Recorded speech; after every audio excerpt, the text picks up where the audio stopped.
Hey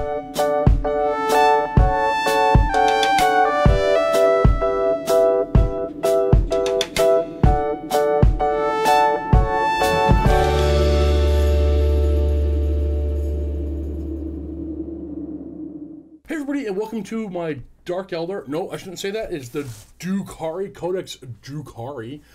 First impressions review. I don't want to call it a full review because I don't have the time to go in depth in this book entirely. But there are some things I want to talk about this book and get your opinions on. If you can comment below on anything I say, you agree with, disagree with, another point of view, or point out something that I haven't noticed, by all means, let me know.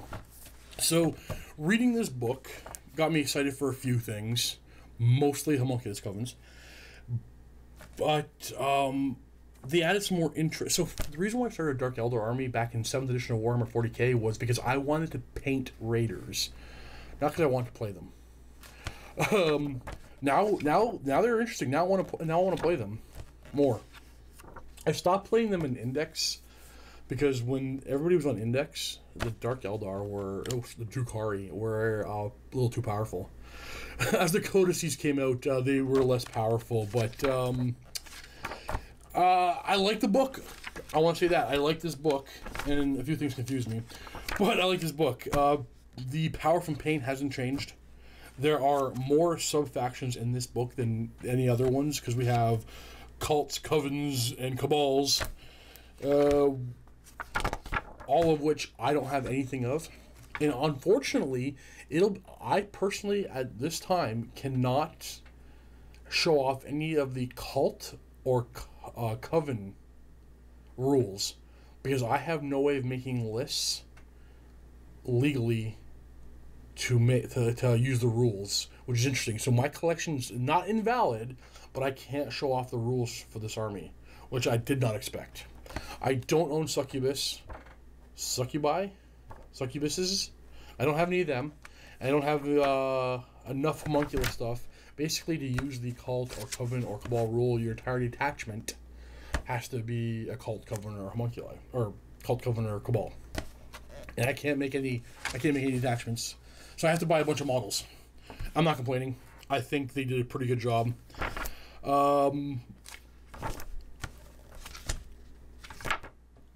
True choices, just scared. Totally expected. What do you call those guys? Steve, Incubi, and the winged ones. Incubi and Scourges don't have cult, coven, or cabal, so they're never going to benefit from any of the special rules.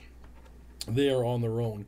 A big change to the weapons, blasters, went from D3 damage to D6. So if you guys remember me making that video, did I make a video? I made a video, I don't think I ever edited it. When I was showing off my Scourges that I ripped off all the Haywire blasters and gave them Dark Lances, because mathematically they beat every other weapon for damage output, even though people sent me too many emails saying that's not true, but the math. Then blasters became D6 damage. I'm like, now that's the weapon, so now I gotta rip their arms off again? No, I'm not doing it. Leaving them as they are. Well, blasters are amazing. So the Blasterborn thing, whew. You can see a lot of Trueborn with blasters riding around. They're gonna get work done, especially since you can deep strike them a number of different ways.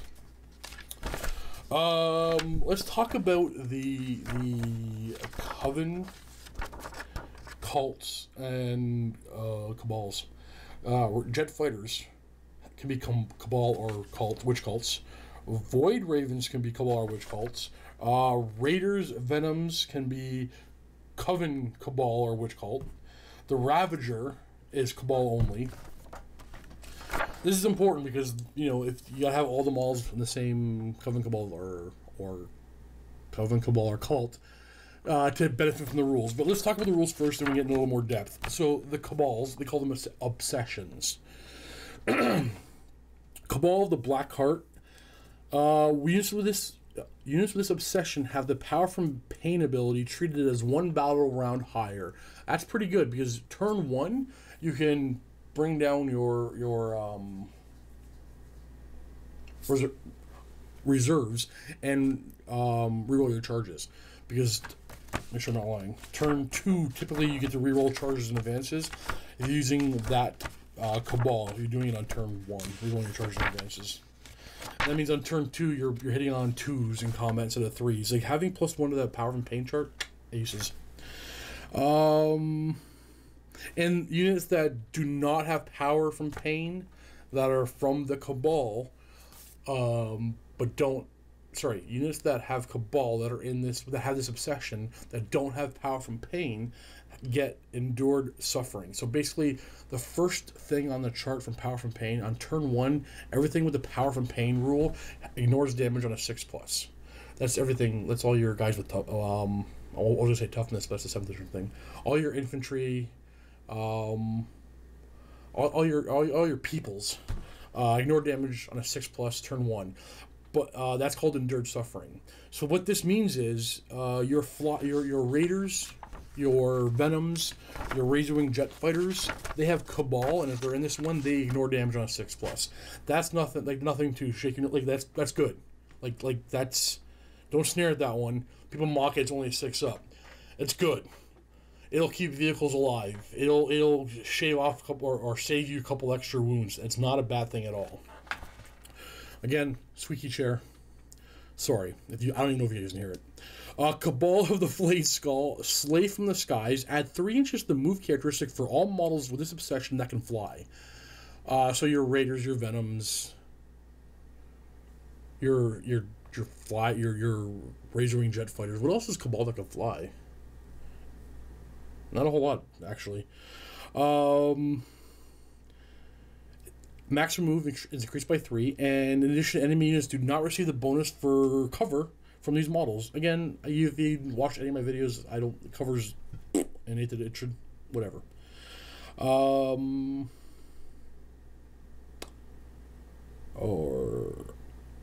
So actually, it also goes to the shots fired from people inside those transports, as long as the transport can fly. Reroll hit rolls of 1 for models when attacking with rapid fire weapons. So that means your Cabalites inside a raider are gonna have ignore cover and reroll 1s to hit. That's pretty good. Rerolling more shots is always good. I still think Cabal the Black Heart would be the one I'd go with. But that's pretty good. That also worked for the Venoms and their Splinter Cannons, which aren't as good as they used to be. Cabal of the Poison Tug, reroll wound rolls of 1 for melee weapons and poison weapons used by models with this obsession. This does not apply to artifacts of cruelty. So reroll 1s to wound for your rifles. It says melee weapons and poison weapons. I don't know why it doesn't. Oh, it's all melee weapons. Ooh. So you're poisoning all your melee weapons. So you reroll 1s to wound for all your poison weapons. You know what? It doesn't say unless the target is vehicle. So can you reroll 1s to wound against vehicles? Yes, again. But yeah, reroll 1s to wound with poison. Not bad when you're always wounding everything on 4+ because of poison. Cabal of the Obsidian Rose is called Flawless Workmanship. The range characteristic of all attacks, rapid fire, and heavy weapons used by units with this obsession is increased by 6. This does not apply to iBurst artifacts cruelty. iBurst is according to the Archon model. Okay. Blasters are 18-inch range. If you're in the Cabal of the Obsidian Rose, you have 24-inch range blasters that are Assault 1, Strength 8, -4 d6 damage. That, yeah, paint. That's amazing. I like that one a lot. Is it for assault, rapid fire, and heavy? It's hard to not, for me personally, it's hard for me not to gravitate to that one, even though Cabal of the Black Heart isn't what my army's painted like, but it's close to that. Cabal of the Obsidian Rose seems to be the one I'd like the most, extra range, because when you're Eldar, when you're Eldari, when you're Space Elf, you don't want to get caught in combat. If in my playstyle, right? Like, it's run and gun. Extra range is always useful. The Witch Cults, I can't figure out which one way in below. I'll explain to you, and then I'll explain to you my dilemma with them. So, Cult of Strife. Increase the attack characteristics of models with this obsession by 1 in the turn in which they were charged, or made a heroic intervention. Well, okay. Cult of the Cursed Blade. Increase the strength characteristic of models with this obsession by 1. In addition, when a unit with this obsession fails a morale test, only one model from that unit must flee. That one, I want to like it. Because +1 strength, they're mostly strength 3 space elves. But the models that I have that are cult are Reaver jet bikes, and +1 strength doesn't help them because they attack with a weapon with a set strength. Their combat attacks are strength 4. They use blade veins from their bikes. So it doesn't help them. But if I were to bring witches, which I don't own any of, this seems to be like, I want them to be strength 4. Witches being strength 3 for me is the big turnoff. I know you can give them combat drugs, but if they were strength 4, you'd also give them the +1 toughness combat drug, and now you're strength and toughness 4 models for dirt cheap and points. But then my Reavers are in the same detachment, and they're getting +1 strength as well, but they can't make use of it. So that's my dilemma right there. And then the Cult of the Red Grief. Units with this obsession can charge in the same turn in which they advanced. In addition, you can reroll failed charge rolls for units with this obsession. So starting on turn 2, you get to reroll your charges anyway, because of the Power from Pain chart. So the second half of this ability is kind of meh. But advance and charge in the same turn. My initial reading of this book, my first impressions were like, I don't really care, but I think that'd be the one I'd go with, thinking about I was gonna play a close combat army. I think that'd be the one to go with, but I'm not sure. I'm not a combat guy. I'm not a cult guy. So way in below, tell me what you guys think about those ones. Is that the one? I'm thinking that's a good one because of the stratagem for the Razor. Sorry, I'll just pull it right up. There's a stratagem for cult things. It's one command point. It's called Eviscerating Flyby. Use the stratagem when which cult units from your army that can fly advances. If the unit moves over the enemy model in the phase, roll a die for every model in that unit. Add 1 if it's an infantry unit. On a 6-up, they take a mortal wound. So I'll explain that better. You spend 1 command point, and your jet bikes or your Hellions have advanced, and 1 model in that unit, one model in your unit crossed over 1 model in their A unit. You roll a die for every model in the enemy unit. Add 1 if it's infantry, because it's probably gonna be infantry, and for every 6+, you do a mortal wound to that unit. So you gotta skirt 1 unit, and you potentially do a bunch of mortal wounds for 1 command point. That's great.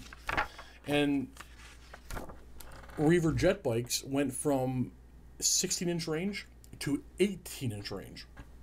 Excuse me, great 2 extra little inches, right? But when they advance now, the auto advance +8. So you just advance 24 inches. And they can still charge with the Cult of Red Grief obsession. And they probably crossed over at least 1 unit with 24 inches and can do a bunch of mortal wounds. So I think that's the one to go with. I think Jetbike's got a lot better. Now the other option is Hellions, which to me, I feel like you really dropped the ball on Hellions, because I just can't see myself. Okay, first of all, the Hellions are probably in like the top 10 models in the entire Games Workshop line for me. Like, I love those models. I don't want to spend forever painting miniatures that have toughness 3 and a 5-up armor save. Like, they're just too frail. Like, bolt guns are going to tear them down. I want to like Hellions more. Still too frail. But I mean, if the Hellions were in an attachment where what's it called? Cult of the Cursed Blade, they're +1 strength, and now they're strength 4. You give them the +1 strength combat drug, now they're strength 5. Their melee weapon is +1 strength, now they're strength 6. Strength 6, 2 damage apiece. They are the very definition of glass cannon. Or you give them only, the combat drug for +1 toughness instead, make them toughness 4, and that'll keep a few more models alive.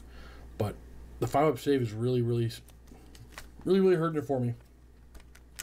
but they can fall back and charge the same turn. So I want to like Hellions more, but I don't. There are so many stratagems in this book. So many stratagems. I'll go over a few in a moment. Not all of them. Now, the Homunculus Coven stuff. This is what got me so interesting.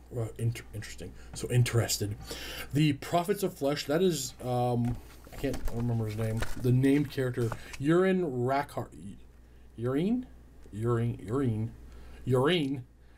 Rakarth. The special characters. That's his coven. It's the Prophet of Flesh. The Prophets of Flesh. Models with this obsession have the invulnerable save conferred from insensible to pain increased to 4+. That means your Rax, your Grotesque, your Homunculus, your Chronos, your Talos all have a 4 invuln. I want to play that army. I want to play 2 units of 10 Homunculus. Not Homunculus. 2 units of 10 Grotesque. Lots of Rax. Units of 3 Talos. Units of like 2 Chronos right behind them. Just tons of these things. All the 4 invuln. I don't own the models. And now I kind of want them. So if anybody has a Homunculus army that's well painted and good enough for camera, send me an email. Maybe we can talk. That to me sounds so good that I don't even care. I don't even care to read the other ones, other covens. But I'm going to because camera's on. Models and enemy units. Oh, sorry, for the Dark Creed coven, models and enemy units must subtract 1 from the leadership for each unit with this obsession within 6 of theirs, to a maximum of 3+. So if you have 3 Homunculus units within 6 inches of a unit, they're -3 leadership. It's pretty good. Leadership is rarely a thing in this game, I find, unless you're really trying to play with it. But 4 invuln, significantly better. It's no debate. There's nothing anybody can say, I think, that can convince me or anyone that would be the coven to take. Improve the armor. So, sorry, Coven of the 12. Improve the armor penetration for all melee weapons used by models with obsession by 1. Again, pretty good. 4 invuln's going to be better. Yeah, it's like old Craftworld Elder and Eltiok. All the Craftworlds are pretty good, but one was just so much better that the rest got shadowed. Overshadowed, I guess. Yeah, so Prophets of Flesh, 4 invuln for Rax, Grotesque, Homunculus, Chronos, Talos. Awesome. Now, their particular stratagem, for the Prophets of Flesh, their stratagem is called Black Cornucopians. 2 command points. Remove a rack. Where is it? Oh, it is Rax. Okay. So remove a Prophets of Flesh Rax unit from the table and set it back up on the table anywhere wholly within 6 of a table edge and 9 inches away from enemy models at full strength. So if you're familiar with the, I think it's called Endless Cults Chaos Stratagem, it's the same thing. I love that. It's the stratagem I love the most in this book, and it's in the coven that I want to use. But there is 4 pages of stratagems in this book because we have so many sub factions. We have the Webway Portal, Deep Strike units. We also have another one called, I'm going to try to find it real quick.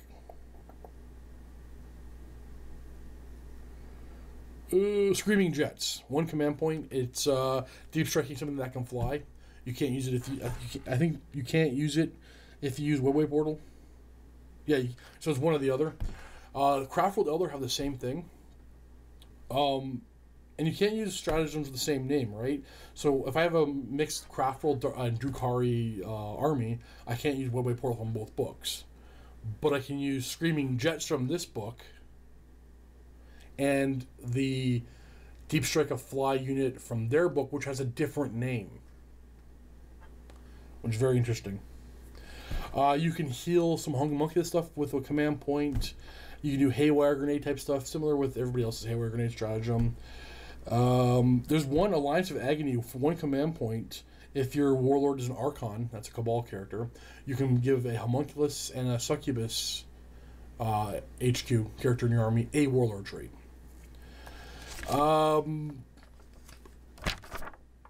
Man, there's tons. I'm not gonna go through all of them. Nothing else that really sticks out, but so many that I get a little overwhelmed with them when you at first look. A lot of relics, again, because there's so many. What do you call it? So many sub-factions, but one command trait stuck out for me, and it's for the Prophets of Flesh, the Homunculus Coven that I want to play. Once per battle, you can reroll single hit, wound, or saving throw for your warlord. In addition, if your army is battle forged, roll D3 before the battle begins. You gain a number of additional command points equal to the result. So, a warlord trait that gives you command points. I like that. Now there is a change to Court of the Archon. So in 7th edition, there's a unit of random things. Now, in 8th edition, all these miniatures became characters. So to clarify, in 7th edition, I had a unit of these snake men, 5 of them. They were like the bodyguards.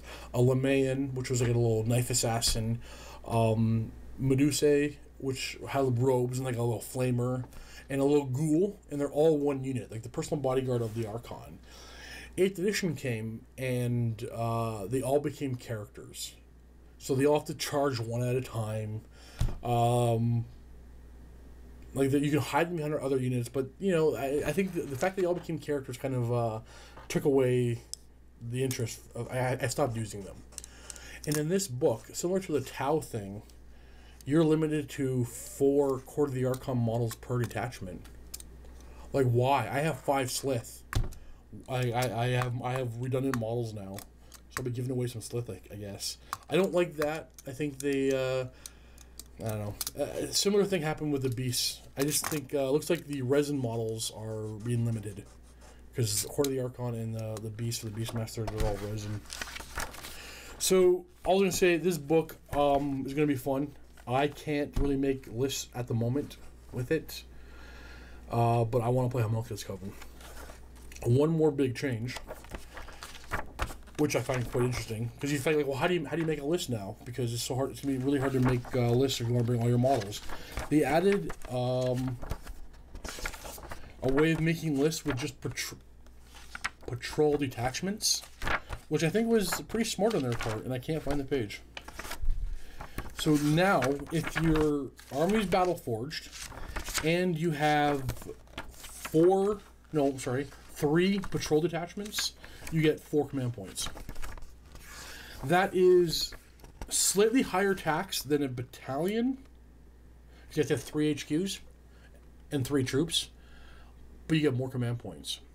And you can have your Cabal patrol detachment. You can have your Homunculus Coven patrol detachment, and you have your Witch Cult patrol detachment. I can't find the page. Or you can have 6. Or you can have 6 of those and have 8 command points. But I had no point. Oh, it's right here. Rating. It's called the rating force. If your battle forged army includes at least 3 Drukhari patrol detachments, you receive 4 command points. If your army includes 6 or more Drukhari patrol detachments, you receive plus 8 command points. Now, there is some debate saying that this is telling you can have 6 patrol detachments in a Battleforged army, and that supersedes the rule of 3. It doesn't. You can only have 3 in match play, so you're not going to be using 6, unfortunately, because there's nothing here that says that this doesn't apply. So, yeah, you're only using 3 patrol detachments, so you get plus 4 command points, but a patrol detachment, gives you 1 or 2 HQs, and 1 to some troop, I can't remember exactly how many, and like 2 elite, 2 fast attack. They found a way to give the Cabals, Covens, and Cults their own special rules, and then still found a way to abide by the structure they already set up by having everything in detachment must be the same, we'll call it chapter tactic. But then what if you want to bring all 3? We don't want to force everybody to bring, 3 fast attack or 3 troops or 3 of anything. You don't have to bring 1 troop. So as long as I bring 1 homunculus and 1 unit of Rax, 1 succubus and 1 unit of witches, 1 archon and 1 unit of cabalites, I can have all 3 of those Coven, Cult, or Cabal special rules in my Battle Forged army. So that was smart on them. Man, if they didn't do that, this wouldn't have worked anyway. So I guess they had to, but I would never would have thought of that. But that's pretty good. So they found a way around the problem. But the reason why you won't see me using these rules in the short term is I own 1 homunculi, and 1 Chronos and 1 Talos. There's no way to put those 3 models into a detachment that's valid. That's 2 heavy supports and 1 HQ. So I have no way of making, with the current models I own, I have to buy stuff, obviously. If I had 1 rack unit, that would be a patrol detachment. I have my bikes, my Reaver jet bikes. I love them. But I have no succubus or witch elves. So that I have no way right now, currently, to play with the Reaver jet bikes with any of the cult rules, because I don't own them all to make it valid. And I'm okay with that. They weren't my thing at the time, but now I gotta buy stuff. Every time a book comes out, you gotta buy more stuff, right? And it's a business, so, can't fault them for that. So this book has me excited. Unfortunately, I can't show off anything but Cabalite stuff in the immediate future. I'm going to try to get a Necron battle report up as soon as possible, because there's a ton of Necron stuff that's got me super excited. But I'm trying to get a bunch of Drukhari stuff painted as fast as I possibly can. And again, if anybody has a Homunculus army, by all means, let me know. I could be interested. I want to play a Homunculus army so bad. That's what this book did for me. Tell me what got you really excited in this book. What did you buy because of this book? I know everybody bought something. Get in the comments below. Tell me what I said wrong, what I did wrong, what you think is going to be really strong, really weak. What are you never going to field again? Is there anything in this book that you're never going to field again, other than the Court of the Archon? I think the book's pretty solid. Okay, so that's it. Exciting book. Thanks for watching, everybody. Happy wargaming.